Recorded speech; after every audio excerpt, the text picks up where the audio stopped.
Dahil nalalapit na ang pagsisimula ng PBA New Conference na Commissioner's Cup, ipapakita natin ang mga PBA imports na sure na at unlimited height ang mga imports na makikita natin ngayon. Bago tayo magsimula, huwag kalimutang mag-subscribe at like para lagi kang updated sa mga latest upload natin. Salamat! Dahil papalapit na ang Import Maiden Conference ng PBA ang Commissioner's Cup, ito na ang mga PBA imports na sigurado ng maglalaro sa PBA ngayong conference.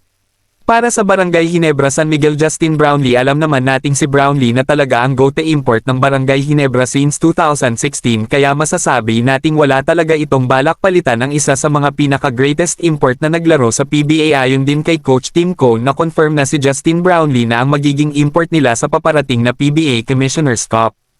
Para naman sa Magnolia Hotshots, ipaparada nila ang hindi na bago sa PBA at ang naglaro na sa semifinals nung nakaraan na si former Phoenix Fuel na si Jonathan Williams. Kung titingnan natin ang pagkuha ng Hotshots kay Jonathan Williams bilang import ay makakaganda para sa kanila dahil hindi na ganun kalaki ang gagawing adjustment ni Williams sa maglalaro sa PBA na alam naman nating napa-physical talaga ng laruan dito. Si Jonathan Williams din ay naging best import candidate sa PBA sa last playing years niya dito.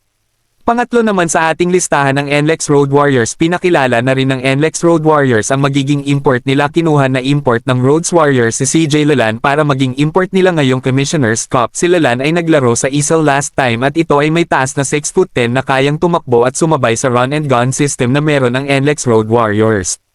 Kinuha naman ng Converge Fiber Xers ang former ex-NBA player at magiging Hall of Fame sa NBA na si DeMarcus Cousins. Napabalita na ang pagkuha ng Converge Fiber Xers kay Cousins dahil alam naman natin kung gaano kalakas maglaro si Cousins at kung gaano kagusto ng Converge na makuha ang first ever championship nito sa PBA, kaya ang pagkuha kay DeMarcus Cousins ay masasabi natin na napakagandang addition para sa kanila dahil sa kalidad nito. Para naman sa TNT Tropang 5G, kinuha din nila ang isa pang ex-NBA player na papalit kay RHJ bilang import nila na si Bol Bol. Masasabi nating si Bol Bol ay magiging halos makakapantay sa laruan at skills ni RHJ dahil sa skills na meron ng 7'2" big man na ito. Si Bol Bol ang ipaparada ng TNT Tropang 5G ngayong Commissioner's Cup at inaasahang makakatulong sa TNT dahil sa pagkawala ng isang RHJ dahil sa injury. At para naman sa Macau Black Bears na magiging guest team ng PBA ay ibabandera nila ang isang legendary na si Dwight Howard. Alam naman natin kung gaano kalakas maglaro ang isang Dwight Howard at kung gaano kadaming fans ito sa bansa natin na makakahatak din ng fans para makatulong sa PBA kapag may mga laro.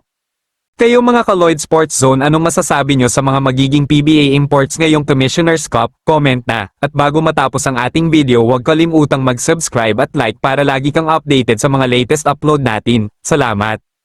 Shoutout nga pala sa 6,923 nating subscribers. Maraming salamat sa patuloy na pagtangkilik at pagtitiwala sa ating mga videos.